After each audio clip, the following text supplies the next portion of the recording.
Hi, greetings from the Pacific Northwest Bow here. Going to do my take on this vinyl thread that Vinyl Richie started about top 20 psychedelic records in your collection. I've seen hippie DJ Kit do one. I've seen uh, Digging in the Crate, which is Diana. I've seen Psych in the Valley. I've seen Deadback 66 uh, doing their take on this. I found it too hard to do a top 20. I had too many records out, and I still have too many records out. So I decided to just uh, talk about a few different aspects of psychedelia with my limited brain power. Let's start off with, like you had Folk-psych, for example. This is a record called The Inner Dialogue. It's meant to be kind of like, mind power. Where's Rod Serling when you need him? Uh, it's folk music though, folk sounding. This is a one that's not that hard to find. I highly recommend it. This is a couple teenage girls. It's on Columbia, Lily and Maria, and it's really good. It's kind of creepy. It's kind of creepy in a way. This is Yester and Hensky. This is Farewell to Alderon. This is an outstanding folk psych record. Um, Judy Hensky had been a folk singer. Jerry Yester had been in the association. They were married for a short time. Folk-psych album. They do a great cover of Snowblind on there. Next thing from psychedelia that we could talk about are cash-ins. And, names like Fowley and Betcher and Deasy and the Wrecking Crew and those kind of things. Okay, so people that just cashed in on the psychedelic craze tried to make some money out of it. Like this, for example, the Animated Egg is not a real band; it's studio musicians.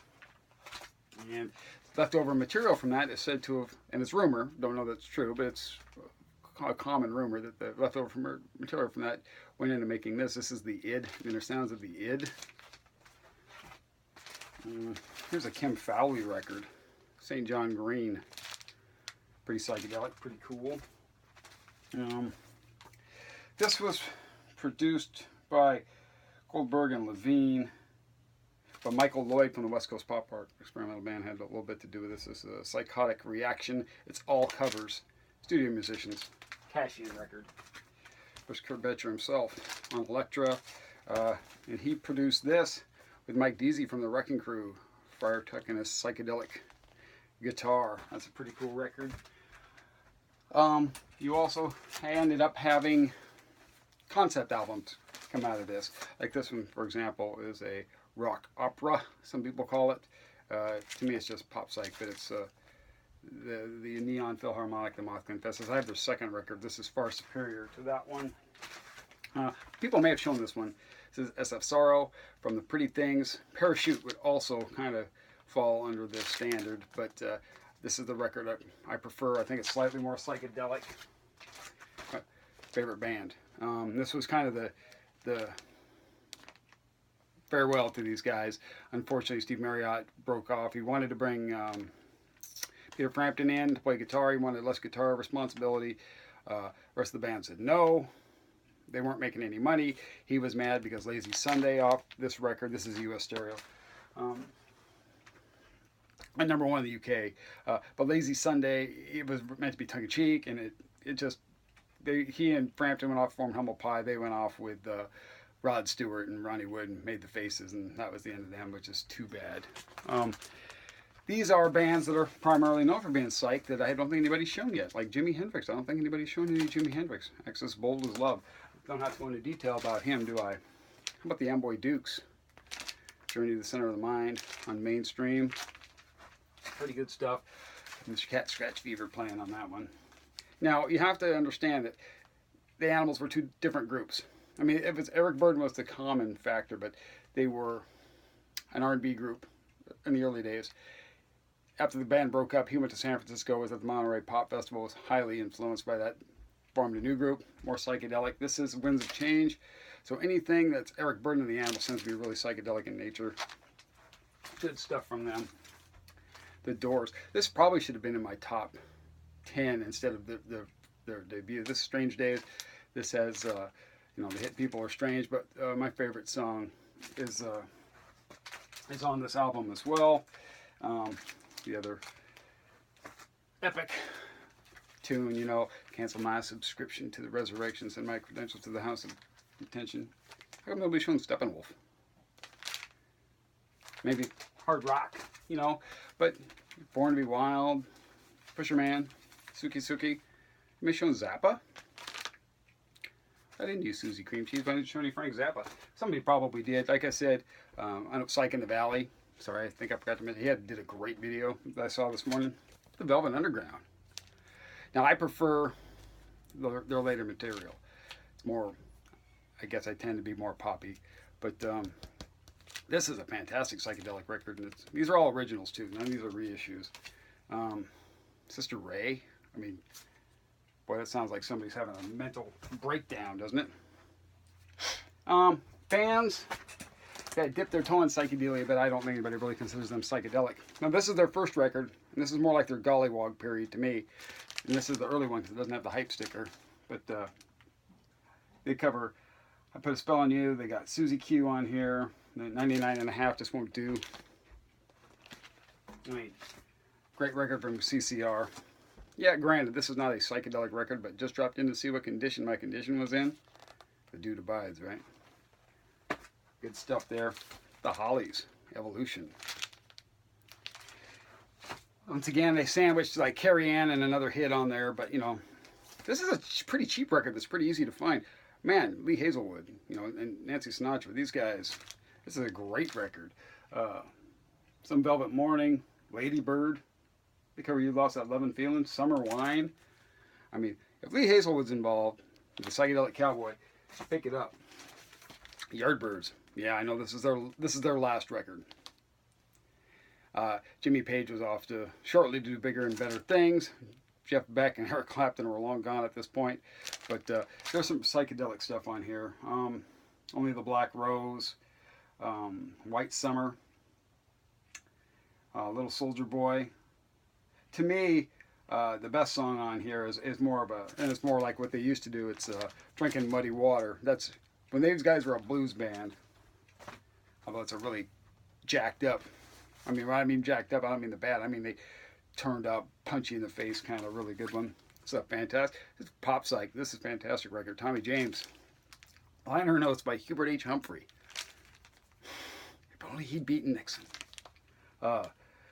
It's got Crimson and Clover, Do Something to Me, Crystal Blue Persuasion. It's got Sugar on Sunday, which Tommy James later helped produce a band called Live and Kickin'. That was a small hit for them. Chad and Jeremy, yeah, these guys, man. Cabbages and Kings, or The Ark. If you can find those, these are really good pop-psych, not pop-psych, I would call them folk-psych records. Not anything like their pop music. Fantastic. And they're cheap. They're easy to find, too. The Beach Boys. Smiley Smile. Good Vibrations. Now, some people might argue and say, well, Donovan kind of was a psychedelic artist. And I say that he was not. To me, he's always going to be a folk guy. I love his later stuff. And this is my favorite Donovan record. That or Sunshine Superman. I slightly give the nod to this because I like Jeff Beck's guitar work on Barabba Jaggle, but it's got Atlantis, which got second life, you know, when Goodfellas became a hit movie. It's got Susan on the West Coast Waiting, which is an anti-Vietnam War song. This is to me is Donovan's best record. People have shown the Bee Gees, but they've shown their first. But Odessa, hey, it's on that crushed red velvet too. Reminds me of my parents' bedroom back in the day. This is a fantastic psychedelic record. Give that one a shot. Okay, and these last bunch are just cool records from my collection that I thought deserved to be shown. I was going to do a thing about labels, but then I realized I pulled the international artist stuff, so that's why there's one repeat. I try not to repeat other stuff people showed. I may have. If I did, I'm sorry, I screwed up a little bit, but except for one, I know for a fact because everybody has shown it. But I realized I had more mainstream than I was showing the international artists, so it was stupid. So I dropped that part. So I just included that in this big pile here. Now it's the 13th Floor Elevators. International artist. That's an original. Fred Crayola, Parable of Arable. These guys had a small hit with Hot Smoke and Sassafras. This is the Bubble Puppy. All international artists. International artists signed a Texas label. I think they signed a lot of Texas bands. It may not have been a Texas label. They had a lot of Texas Southwest bands. Kind of a Southwest label. Hotbed. They're Texas Monthly. Many years ago. I say in the 90s, did a big article about international artists and all the cool psych. People think of country music when they think of Texas. Hotbed of psychedelic music in the 60s.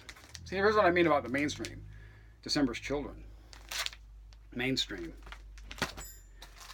Tiffany Shade. Mainstream. The Tangerine Zoo. Now, somebody's showing the Tangerine Zoo, I know, but I think it was Inside Out. This is just a debut. I'm Chevy Chase and you're not. How about the Chameleon Church? That's on MGM. There's Mr. Chase right there. Jane, you ignorant. The Baroques? That's on Chess. Who thought Chess? You don't think of Chess. Although, not psychedelic, but this is on Chess also. This is an original. Oh, you can't see it.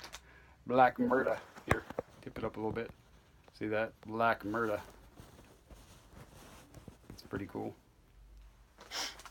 Everybody's taking all the West Coast pop art stuff, so I wanted to show something because I got all of them, but nobody showed this. Markley, a group. Interesting thing about this is Michael Lloyd and Sean and Dan Harris are back. So this is the same, although it's called Markley, a group, and it's just Bob Markley's solo project. It's a West Coast pop art experimental band. Their last album. Larry Coryell, man, this is psychedelic jazz, the Free Spirits. It's a freaking great record. More folk-psych kind of stuff.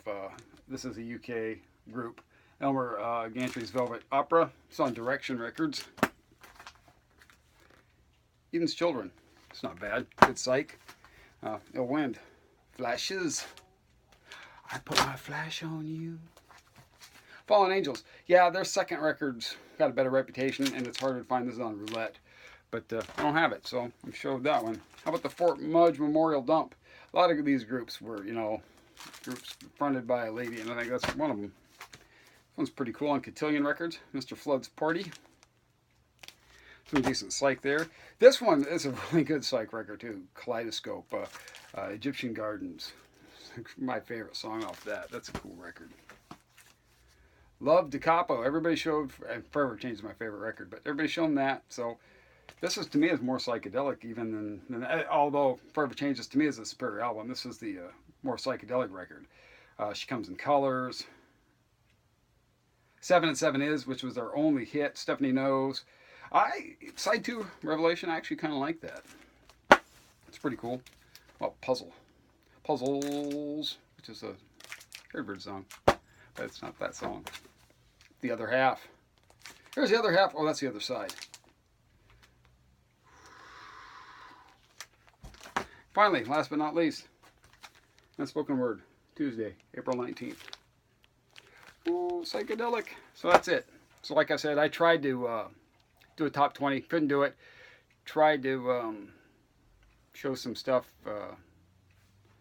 some different kinds of stuff with some different types of situations. I shot this video once, and I went over 15 minutes, so I had to curtail it some, a little bit. So I didn't try to say as much, or try to search for more words. But anyhow, that's my take on it. I got some vinyl finds that I'm going to have to shoot a video on soon, too. Nothing real cool. It's not psychedelic or garage rock wise. It's more easy listening jazz kind of music. It'll be a lounge episode. And then, I might do a top garage rock. Because when you think of garage rock, you think of 45s. Because it's a 45 driven industry, really. On one song hit. But there are albums, The Seeds, The Music Machine, Count 5. So if you pull some of those, I might come up with something based on that too. Anyhow, I've taken up enough of your time today. We'll see you next time. Bye.